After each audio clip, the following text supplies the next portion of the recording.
Se ha hablado bastante sobre grupos de riesgo, se los ha tipificado, individualizado, dividido, se han hecho estadísticas, porcentajes, pero tal y como están las cosas ahora, yo pienso profundamente de que en nuestro país existe un grupo de riesgo importante y que está compuesto por 33 millones de habitantes, porque considero que el SIDA es una enfermedad que ha expuesto abiertamente las conductas, sobre todo las conductas transgresoras.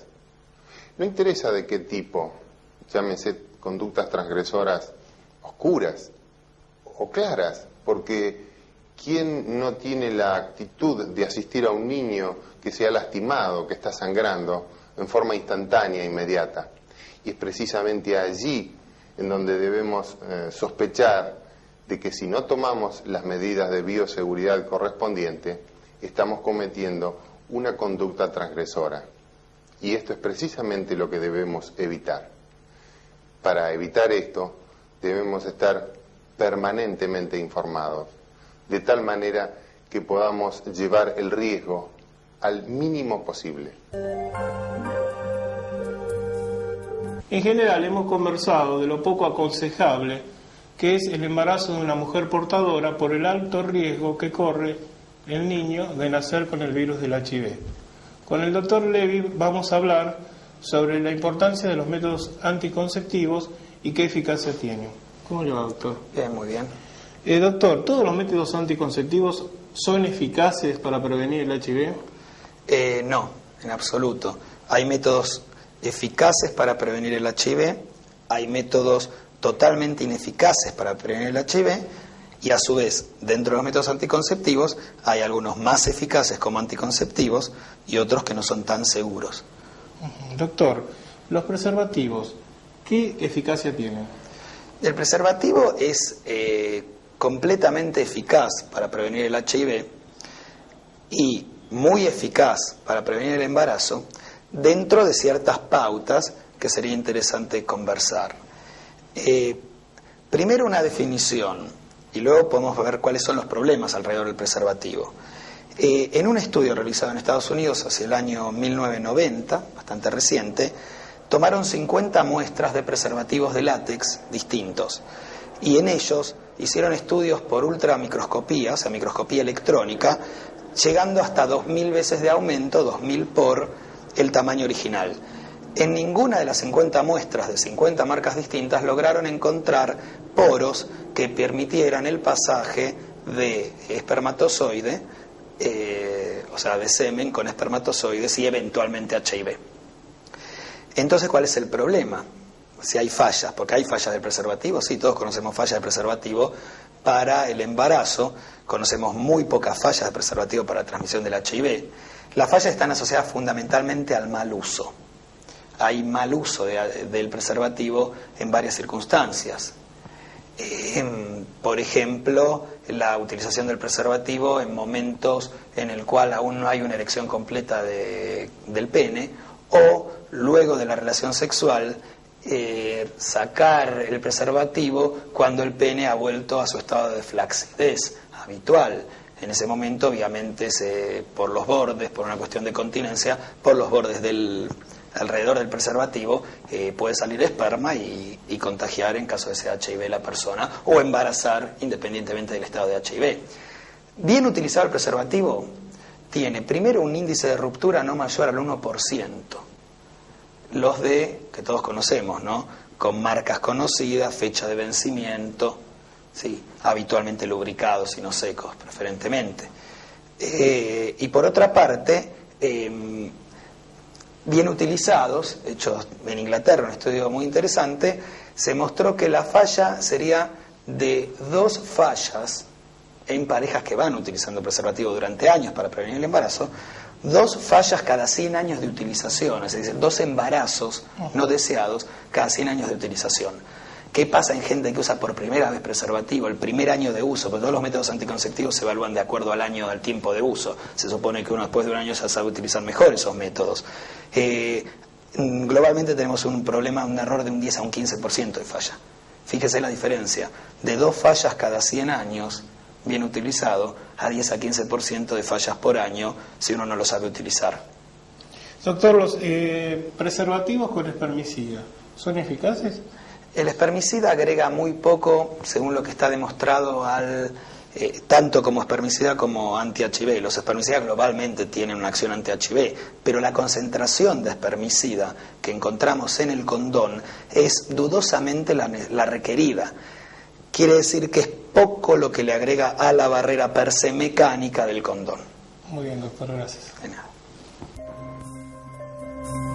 Estamos ahora, respecto a los virus, donde los bacteriólogos del siglo XIX estaban respecto a las bacterias. Este que estamos viendo es el HIV, es pequeño y frágil. En su interior contiene 2 cadenas de ARN que lleva toda la información genética del virus. Este es un fenómeno excepcional, ya que todas las especies, incluso el hombre, acumula la información genética en el ADN. El ARN del virus lleva también información para la síntesis de la cápsula que se halla rodeando al núcleo.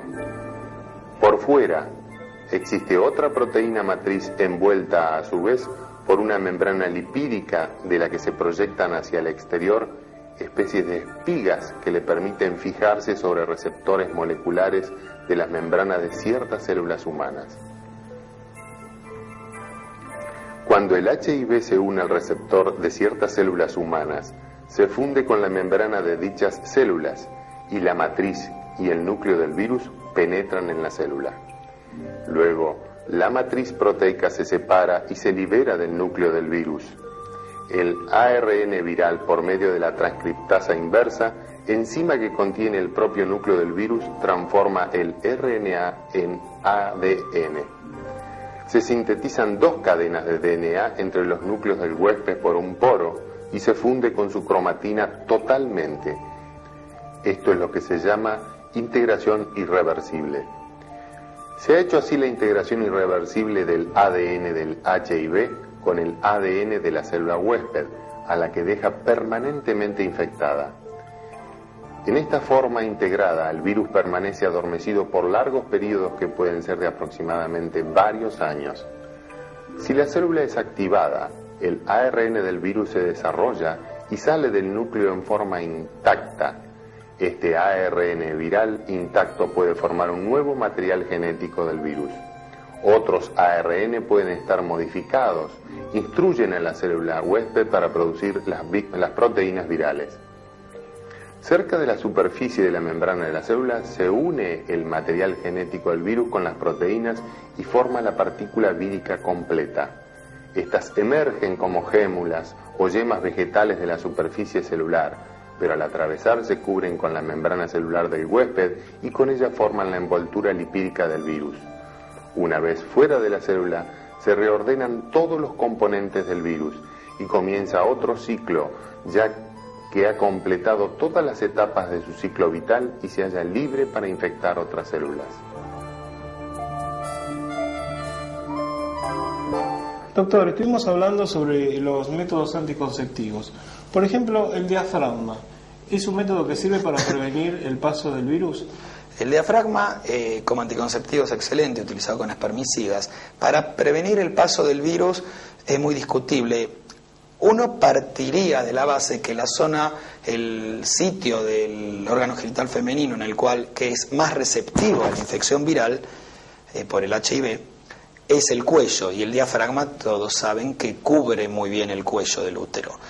Lo que pasa es que todos sabemos o hemos comentado que la vagina, cuando tiene daños, lesiones, erosiones, etcétera, también es capaz de recibir infección y replicar posteriormente una infección por el virus del HIV. El diafragma no cubre la vagina, por lo cual, aunque hipotéticamente el diafragma podría ser útil como prevenirlo, no es, que quede claro, no es una forma segura de prevenir la infección por HIV, sí el embarazo. ¿El DIU, por ejemplo?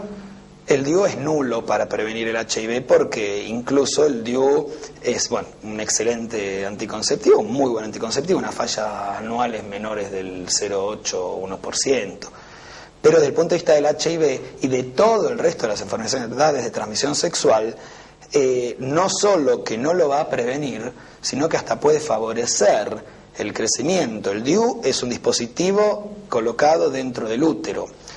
Todo germen que ascienda de una enfermedad de transmisión sexual, ya no solo el HIV, sino clamidias, gonococos, micoplasmas, etcétera, etcétera, tiene la posibilidad de encontrar un medio alrededor del DIU de fijación y va a ser mucho más difícil erradicarlo con los tratamientos incluso antimicrobianos que utilizamos a diario en la práctica médica. Entonces, el DIU, esto es importante, no solo no previene las infecciones de transmisión sexual, sino que en gente que no tiene pareja estable, que tiene algún riesgo de adquirir una infección de transmisión sexual, no es recomendable el uso como método anticonceptivo. Doctor, los anticonceptivos orales.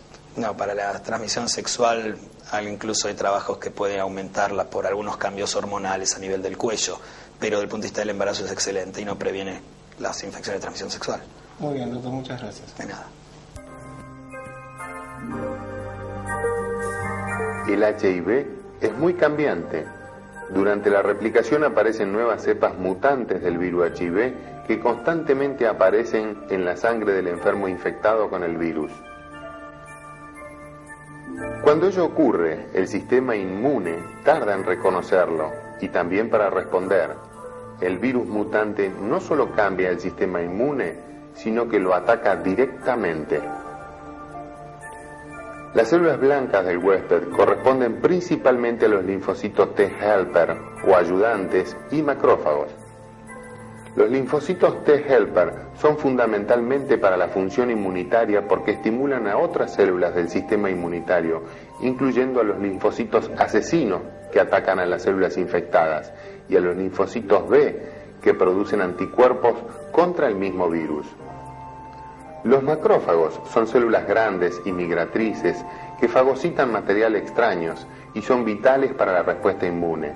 A pesar del ataque del virus a estas células, el sistema inmune responde al mismo. Es así como los linfocitos B segregan anticuerpos contra los componentes del virus. Esta respuesta hace más lenta la dispersión del virus, pero no alcanza para limpiar todo el organismo y la infección permanece de por vida. A medida que progresa la enfermedad, disminuye la población de los linfocitos T helper y el sistema inmune progresivamente es engañado. Con el tiempo, después de varios años, el organismo se halla en una indefensión total contra la infección del HIV. Doctor Levy, supongamos yo soy HIV positivo, ¿no? Es mi primer día. Voy y me realizo el estudio. ¿Qué es lo que sucede con mi vida? Bueno, uno debe remontarse un poco al momento en el cual uno hizo el diagnóstico que comentamos antes, cuando yo voy a recibir el resultado, cuando usted va a recibir el resultado. Considero que es uno de los momentos más terribles, la expectativa, y la expectativa depende mucho de la intuición que tiene uno, conociendo sus conductas de riesgo, de si va a ser positivo o negativo el resultado.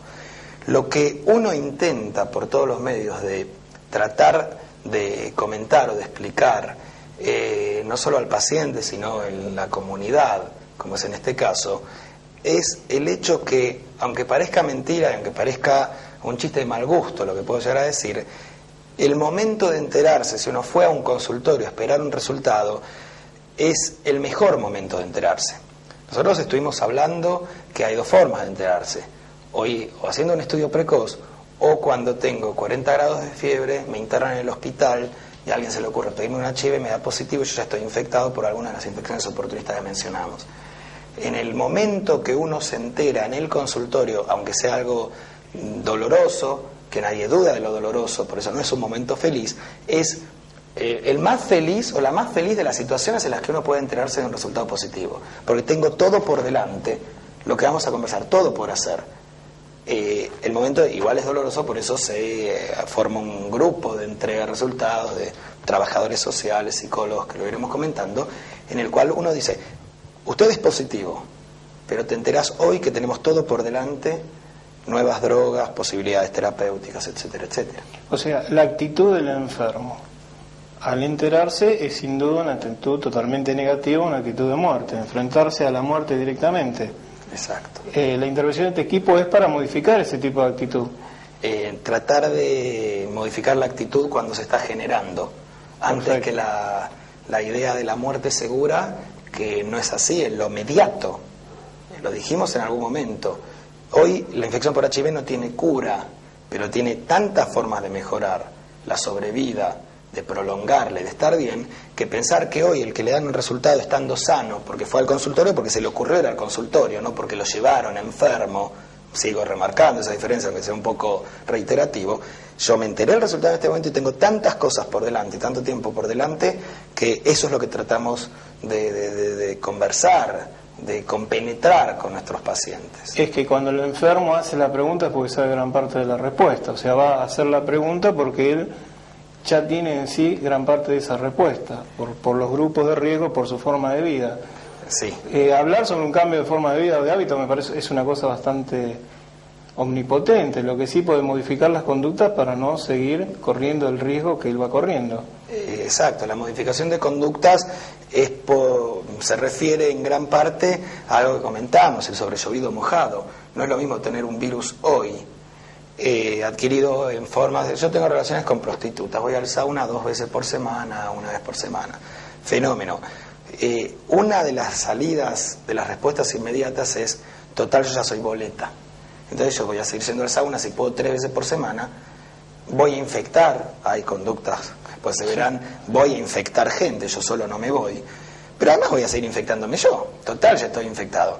Es tan notoria la diferencia de aquellos pacientes que no se infectan más, porque van al sauna pero con preservativo, o mantienen relaciones pero con preservativo, o aquel adicto que idealmente deja de picarse, como se dice comúnmente, es decir, deja de adquirir drogas endovenosas para pasar a otro tipo de drogas, o aquel paciente que directamente deja la droga, o el que sigue adquiriéndola, como venía diciendo, pero sin compartir jeringas, sin inyectarse, sin hacer los famosos pactos de sangre y todas las cosas bastante truculentas que está dentro del tema de la adicción endovenosa. Ese paciente no se sigue infectando, y el tipo que no se sigue infectando va a tener mucho más lento el proceso en el cual los famosos CD4 van a caer. ¿Por qué? Porque lo bombardea con menos virus al pobre sistema inmunológico. Claro, está la retroalimentación que hemos hablado anteriormente, que es lo que va produciendo ese aumento, o sea que todos nos tenemos que cuidar, o sea, el paciente que es HIV positivo como el que no lo es. Totalmente.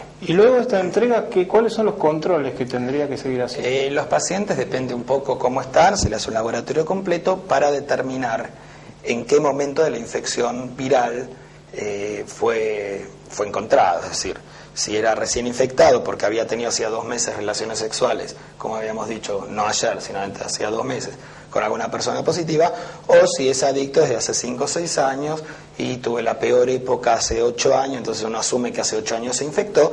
Va a depender en gran parte el recuento de CD4, de esos linfocitos famosos, que son los que nos van marcando un poco el camino a seguir, periódicamente, cada 2, 3, 4, 6 meses, según el momento en el que lo encontremos. Sería muy tedioso decir un cuadro, si tengo cada 200 lo sigo 1 vez por mes, pero eso es muy importante con un laboratorio general.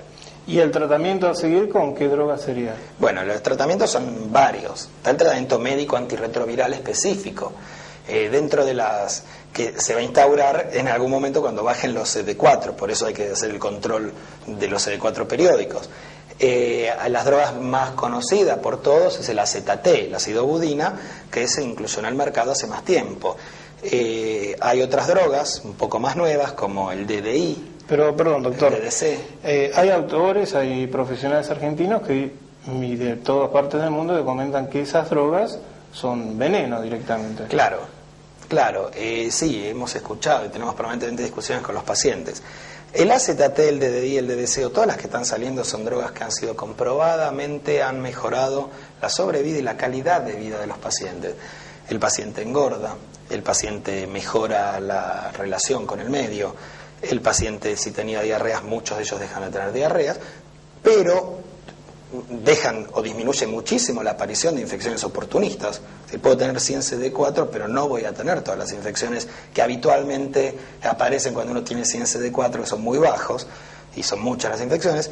Pero obviamente, como toda medicación, y medicación que va a actuar en el virus, en la parte genética, tiene alguna actuación sobre la parte genética, alguna acción sobre la parte genética humana, trayendo efectos adversos, que son totalmente controlables y manejables. Por eso el paciente es citado 2 veces por mes, 1 vez por mes o todas las semanas, según lo que hacen en el consultorio. De ahí a que nosotros digamos que, como usted me venía comentando, que muchos profesionales o algunos profesionales, probablemente por fines comerciales, digan que la ZT envenena, o el DDI o el DDC, la que fuere, envenena y mata, y que es peor el remedio que la enfermedad, tiene un contenido muy pero muy jorobado. Primero, porque va a llevar a que gente no lo tome cuando está demostrado, eso no se discute, está demostrado que sirve. Segundo, porque crea una fantasía, es una expectativa en la gente, que hay otras medidas que la ZT envenena, que no, que tenés que usar remolacha pelada, ponerla todos los días debajo de la heladera y rezar un poco, que pueden tener algún contenido, desde el punto de vista pueden representar algo, las medidas alternativas, pero que son alternativas y complementarias de la terapia antirretroviral. Claro, en este caso serían medicinas alternativas y un poquito el pensamiento mágico de que me voy a curar y escuchar un poquito lo que uno quiere escuchar, ¿no? Sí, totalmente. Bueno, doctor, le agradecemos mucho que haya estado con nosotros. Muchas gracias. Como hemos visto en esta secuencia animada de cómo actúa el virus dentro de las células de nuestro organismo, así de complicado es la búsqueda de los tratamientos para llegar a la curación. Mientras la vacunación no esté disponible, y de hecho no la estará por muchos años, y los tratamientos actuales que no son totalmente efectivos, la prevención es el único camino válido que tenemos hoy para seguir viviendo.